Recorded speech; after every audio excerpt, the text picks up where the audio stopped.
রক্ত দেওয়ার সময় রোগিনীর মৃত্যু ঘিরে তীব্র উত্তেজনা হাসপাতালে। রাজ্যের স্বাস্থ্য ব্যবস্থা কতটা বিপজ্জনক তা অনুমান করা যায় রাজ্যের জেলা হাসপাতালগুলোর নগ্ন স্বাস্থ্য ব্যবস্থাকে দেখলেই।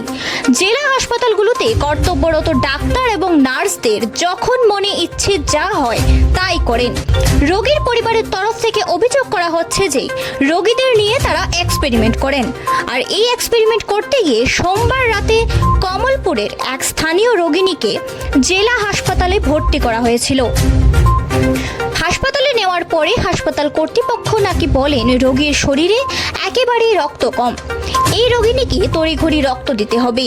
আর রক্ত দেওয়ার সময় নাকি রোগীকে এমন ইনজেকশন দিলেন, সেই ইনজেকশনের জেরেই নাকি মুহূর্তের মধ্যে সেই রোগিণী মৃত্যুর কোলে ঢলে পড়ে। রোগিণীর মৃত্যুর দৃশ্য দেখে ক্ষোভে ফেটে পড়ে ক্ষুব্ধ জনগণ। হাসপাতালের ভেতরে চিৎকার চেঁচামেচিতে উত্তপ্ত হয়ে ওঠে গোটা হাসপাতাল। Bureau report, প্রীতিবার্তা।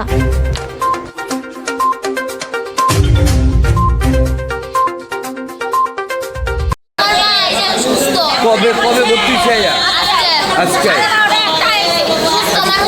কেন কেন ভর্তি কেন ভর্তি হচ্ছে? শরীরে রক্ত নাই। আচ্ছা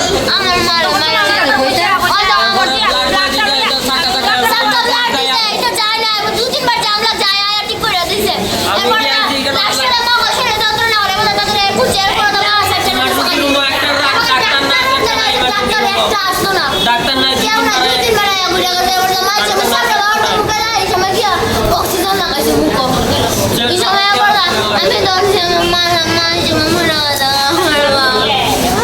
তোমার কি হয়? আমার মা তোমার মার নাম কি? তোমার বাবার নাম? সুজিত ঘোষ।